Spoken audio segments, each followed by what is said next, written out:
আজকে আপনাদেরকে গোপন একটি আমল শিখিয়ে দেব। হয়তো এরকম ভিডিও আপনি আর দেখেন নাই। যে আমলটি নিয়ম অনুযায়ী আপনি যদি করতে পারেন, আপনার মনের ভেতরে যে সমস্ত উদ্দেশ্য আছে এ টু জেড রব্বুল আলামিন আপনার মনের আশা পূরণ করে দিবেন। মনের চাহিদা মতো আল্লাহ সুবহানাহু ওয়া তাআলা আপনাকে ফলাফল দিতে বাধ্য হবেন কোরআনুল কারীমের বরকতে। বিশেষ করে যদি যদি আপনার পেছনে শত্রু থাকে, আপনার লাইফটা যদি তিলে তিলে ধ্বংস করতে চেষ্টা করে, অনেক অসংখ্য গণিত মানুষ আছে মানুষের ক্ষতি করার চেষ্টা করে। আমি সে সমস্ত মানুষদেরকে বলবো, যারা মানুষের ক্ষতি করার চেষ্টা করে এরা মানুষের কাতারে পড়ে না, এরা জানোয়ারের কাতারে পড়ে, এরা আল্লাহ পাক রব্বুল আলামিনের দুশমন। যে সমস্ত ভাই বোন শত্রুর সাথে পেরে উঠতেছেন না, আপনাকে যে কোনো সময় ক্ষতি করতে পারে আপনার শত্রু, আমি আজকে যে আমলটি বলে দেব সেভাবে আমলটি করবেন ইনশাআল্লাহ। যে আমলটির ভেতরে, যে দোয়াটির ভেতরে ইসমে আজম রয়েছে, অতি দ্রুত যদি শত্রুকে দমন করতে চান, অতি তাড়াতাড়ি যদি ফলাফল আল্লাহর কাছ থেকে আপনি নিতে চান, আপনাকে বলছি আপনার জন্য আজকের আমলটি। শত্রুকে আল্লাহ পাক রব্বুল আলামিন শায়েস্ত করে দিবেন, শত্রু সোজা হয়ে দাঁড়াইতে পারবে না। এরকম ভিডিও আপনি পান না হয়তো কখনো, এজন্য একটু মনোযোগ সহকারে ভিডিওটি দেখতে থাকুন। আর যে সমস্ত মা ও বোনদের বাচ্চা হচ্ছে না, বিয়ে শাদী হয়ে গেছে অনেক দিন ধরে, বাট বাচ্চা হচ্ছে না, মা হতে পারতেছেন না, বাবা হতে পারতেছেন না, বিয়ে শাদী হয়ে গেছে, আমি আপনাদেরকে বলবো ছোট্ট আমলটি করেন। আল্লাহ তাআলা যদি মেহেরবানি করেন, দয়া যদি করেন, আপনাকে আল্লাহ তাআলা বাচ্চা দিতে বাধ্য হবেন।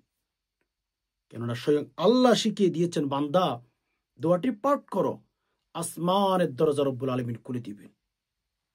আল্লাহ তাআলা আসমানের দরজা খুলে দিবেন আপনার জন্য।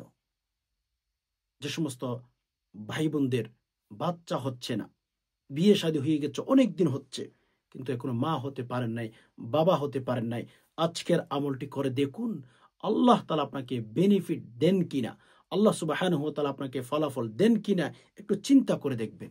আমলটি করে দেখুন। অনেকের কাছে চলে যান, বাবার কাছে চলে যান, মাজারে চলে যান, মন্দিরে চলে যান, লেকিন আমি যদি এখন আপনাকে বলি আল্লাহ সুবহানাহু ওয়া তাআলা আপনার কি দোষ করেছেন, আল্লাহ সুবহানাহু ওয়া তাআলা আপনার কি অপরাধ করেছেন যে আল্লাহর কাছে আপনি চাইতে পারেন না? আসুন আমরা আল্লাহ পাক রব্বুল আলামিনের কাছে আজকের আমলের মাধ্যমে মনের চাহিদাগুলো পূরণ করার জন্য বেশি বেশি প্রার্থনা করি, বেশি বেশি মেসেজ দেওয়ার চেষ্টা করি। ইনশাআল্লাহ আল্লাহ তাআলা আমাদেরকে ঠকাবেন না। কেননা আল্লাহ চাইলে মরা গাছও ফুল ফুটাইতে পারেন। ইন্নাল্লাহা আলা কুল্লি শাইইন কদির। আল্লাহ চাইলে মরা গাছে ফুল ফুটাইতে পারে, আল্লাহ চাইলে জীবিত গাছকে মেরে ফেলতে পারেন। তো যাই হোক, যে সমস্ত ভাই বোনদের বাচ্চা হচ্ছে না, বাবা হতে পারেন না, মা হতে পারেন না, আমি আপনাদেরকে বলবো আজকের আমলটি করবেন। যে আমলটির ভেতরে, যে দোয়াটির ভেতরে ইসমে আজম রয়েছে, ইসমে আজমের উসিলে আল্লাহ তাআলার কাছে কোনো ইমানদার নারী পুরুষ দোয়া করলে ওই দোয়া আল্লাহ তাআলা ফিরিয়ে দেন না, আল্লাহ তাআলা সাথে সাথে কবুল করে ফেলেন। সুবহানাল্লাহ। একটু সবর করেন, ভিডিওটি শুরু থেকে শেষ অবধি দেখতে থাকুন। আর হ্যাঁ, এরকম নিত্য নতুন গুরুত্বপূর্ণ ইসলামিক ভিডিও পাওয়ার জন্য এখন একটি লাইক করে ফেলুন, চ্যানেলটি সাবস্ক্রাইব করে অল নোটিফিকেশন অন করে ফেলুন।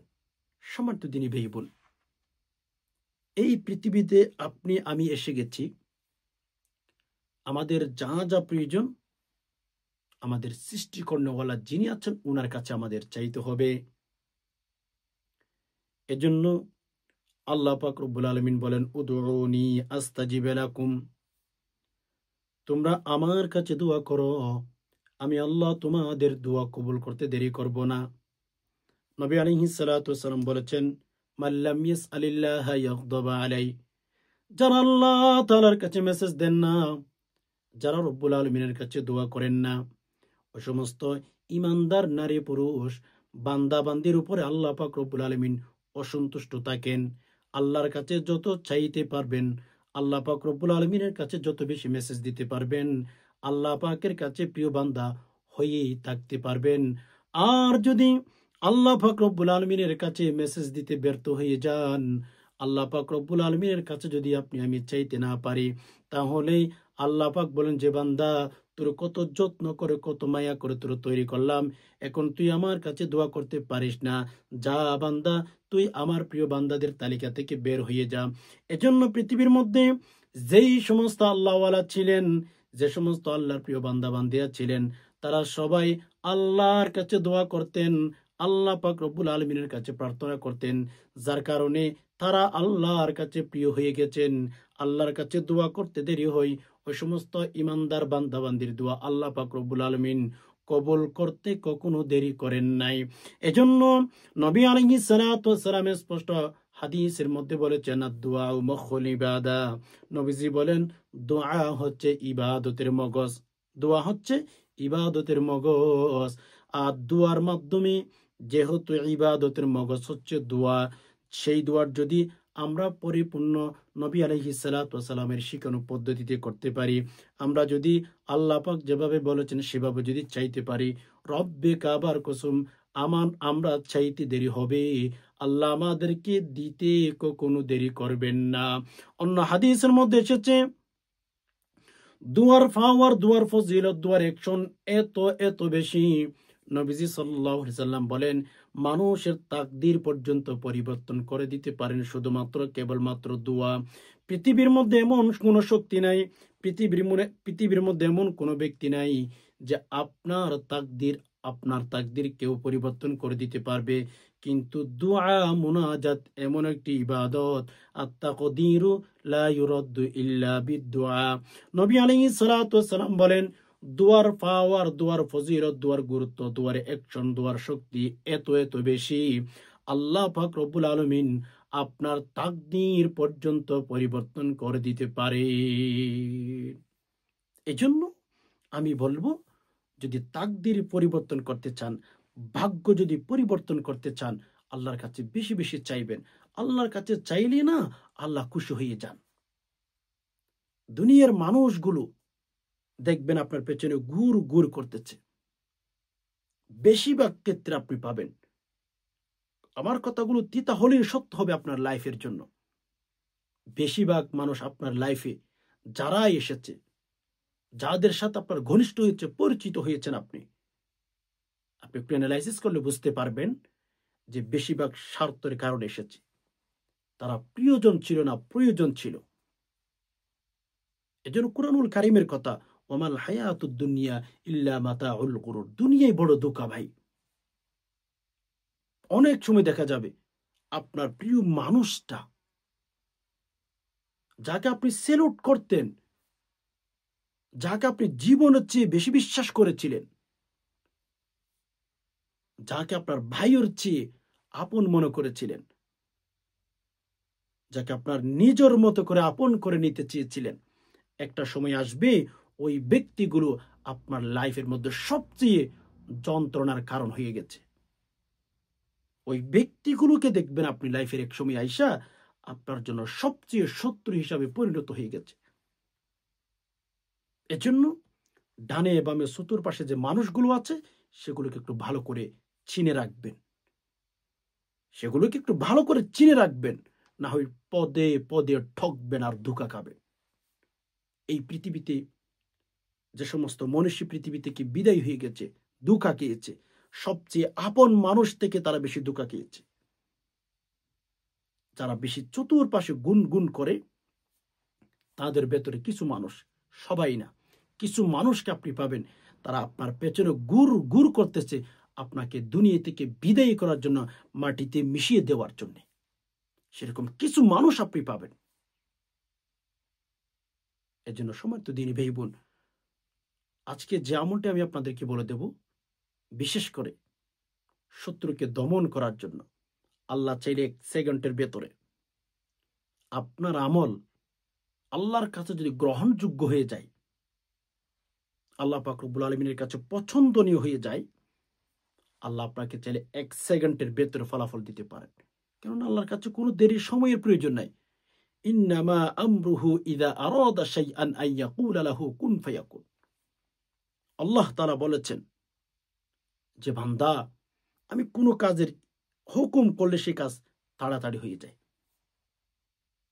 বিধায় আল্লাহর কাছে আমাদের সাহায্য চেতে হবে। হাসবুনাল্লাহু ওয়া নি'মাল ওয়াকিল। আল্লাহ সাহায্যকারী হিসেবে আমার জন্য যথেষ্ট।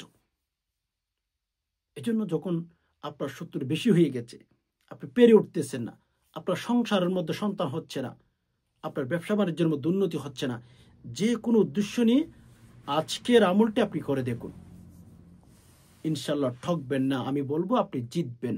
আল্লাহ আপনার মনের আশা পূরণ করে দিবেন। আল্লাহ আপনার মনের ভাষাগুলো বুঝে নিতে দেরি করবেন না। আসুন কিভাবে আমল করবেন।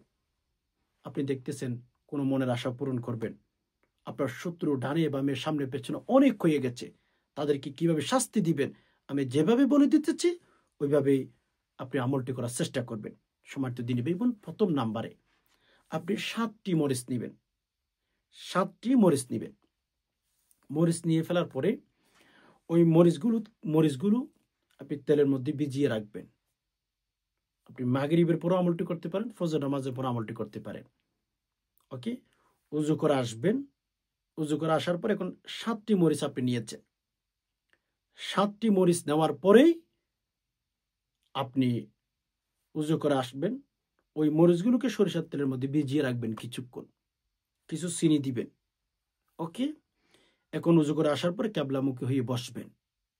বসার পরেই আপনার হচ্ছে মেন কাজ, 3 বার দুরূদ শরীফ পাঠ করবেন। প্রথমে 3 বার ইস্তিগফার, এরপর 3 বার দুরূদ শরীফ। আস্তাগফিরুল্লাহ, আস্তাগফিরুল্লাহ, আস্তাগফিরুল্লাহ 3 বার। এরপরে আপনি হচ্ছে 3 বার দুরূদ শরীফ, সাল্লাল্লাহু আলাইহি ওয়াসাল্লাম, সাল্লাল্লাহু আলাইহি ওয়াসাল্লাম, সাল্লাল্লাহু আলাইহি ওয়াসাল্লাম, সাল্লাল্লাহু আলাইহি ওয়াসাল্লাম 3 বার দুরূদ শরীফ পাঠ করছেন। 3 বার ইস্তিগফার, 3 বার দুরূদ শরীফ, বাস আপনার পাঠ করা শেষ হয়ে গেছে।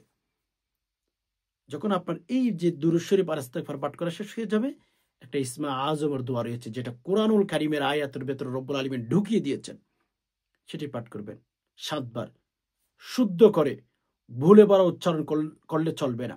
আমার সাথে সাথে রিপিট করুন, ইয়া যাল জালালি ওয়াল ইকরাম, ইয়া যাল জালালি ওয়াল ইকরাম, ইয়া যাল জালালি ওয়াল ইকরাম, ইয়া যাল জালালি ওয়াল ইকরাম, ইয়া যাল জালালি ওয়াল ইকরাম, ইয়া যাল জালালি ওয়াল ইকরাম।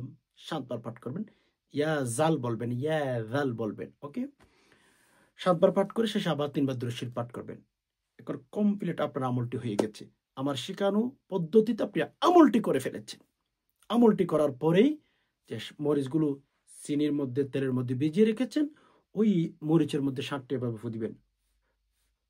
ফু দেওয়ার পরে মেন কাজ, আপনি মনে মনে উদ্দেশ্য করবেন, যে উদ্দেশ্য করবেন সে উদ্দেশ্য আল্লাহ পূরণ করে দিবেন। কি করবেন, মরিচগুলো আপনি এক একটা করে প্রত্যেকদিন মাগরিবের নামাজের পরে আগুনের মধ্যে জ্বালাবেন। মরিচগুলো মনে মনে যে উদ্দেশ্য নিয়ে করবেন সে উদ্দেশ্য আল্লাহ তাআলা পূরণ করে দিবেন। শত্রুকে দমন করতে চান, শত্রুকে আল্লাহ দমন করে দিবেন। বাচ্চা হচ্ছে না, আল্লাহকে বলবেন, আল্লাহ কোরআনুল কারীমের উছিলায় আমার বাচ্চা হচ্ছে না, আপনি আমাকে মা হওয়ার ব্যবস্থা করে দিন। ইনশাআল্লাহ আল্লাহ তাআলা আপনাকে অতি তাড়াতাড়ি বেনিফিট দান করবেন। আশা করি বিষয়টি বুঝতে পেরেছেন। আল্লাহ পাক রব্বুল আলামিনের কাছে দোয়া করি, আল্লাহ যারা কথাগুলো শুনেছেন, ইসলামের কথাগুলো, ধর্মের কথাগুলো, প্রত্যেকের মনের আশাগুলো পূরণ করে দিন। আল্লাহ অভাব মুক্ত, টেনশন মুক্ত একটা জীবন দান করুন, আমিন। আল্লাহুম্মা রাব্বানা আতিনা ফিদ দুনিয়া হাসানা ওয়া ফিল আখিরাতি হাসানা ওয়া কিনা আযাবান নার। ওয়াসসালামু আলাইকুম ওয়া রাহমাতুল্লাহি ওয়া বারাকাতুহু।